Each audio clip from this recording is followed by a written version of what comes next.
It was December of 1999 when she infested our quiet Midwestern home. My father called for me from downstairs. I assumed it was time for dinner. He was standing at the bottom of the stairs and had his hand up in an effort to keep me from coming down. The moment I saw the panic in his eyes, I knew something was wrong. "I want you to listen to me carefully," he said. My heart started to race as he continued. "It's very important that you keep your eyes on me. You're going to notice someone else is in our home, but you must ignore her as much as possible."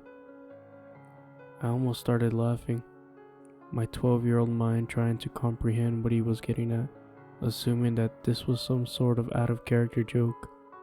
Before I could respond, he continued, "She's going to whisper things, follow you, and whatever else she can to get your attention.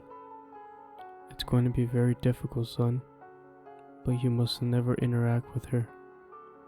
I promise she will leave, but only if you pretend she isn't there and try not to think about her. Promise me." There were so many things I wanted to ask him, but I was too frightened and confused. I managed to spit out, "Okay, Dad." "Alright, come downstairs. It's time for dinner. Hurry. I've made her stronger just by telling you. But I had to. I can't afford you looking at her by mistake. Trust me. Now stay focused," he barked. I did as I was told and slowly crept down the stairs, keeping my eyes glued to my father's as he backpedaled into the kitchen. I felt the temperature drop significantly as I reached the first floor.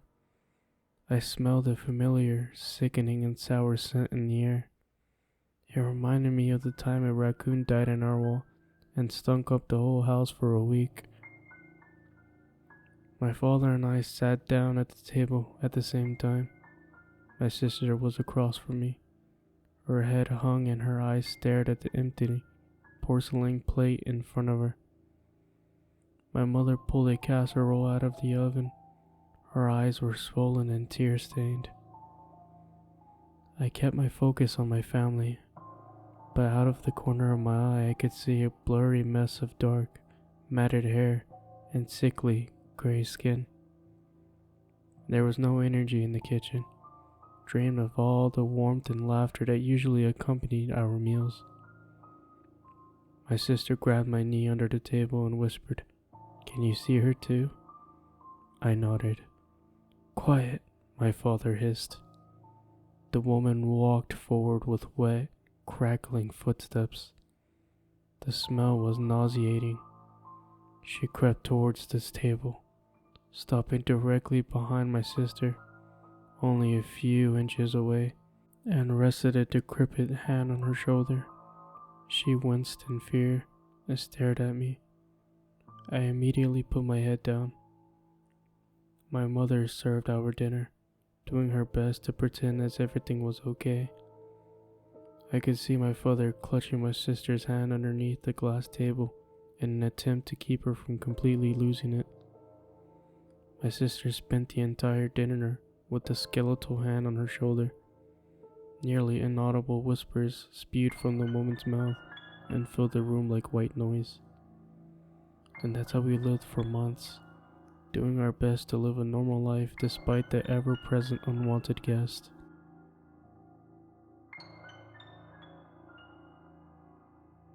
Even if we left the house, she was somehow able to follow us all.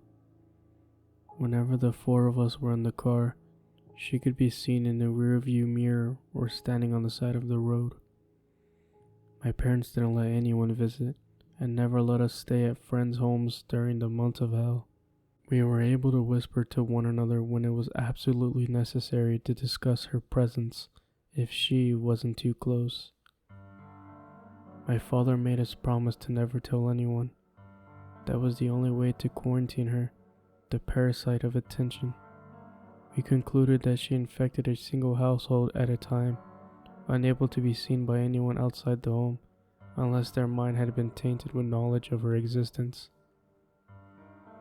I learned a few years later that my father was the reason for her arrival. His sister, back in the 70s, had been infected from another and had followed my aunt into their home. In 1999, for whatever reason, my father struggled to keep the thought of her at bay. In turn, he brought her back into his life and ours. We kept the promise of keeping her a secret from others, and it was the hardest thing we've ever done. All of us tried leaving the house as a group, and she followed.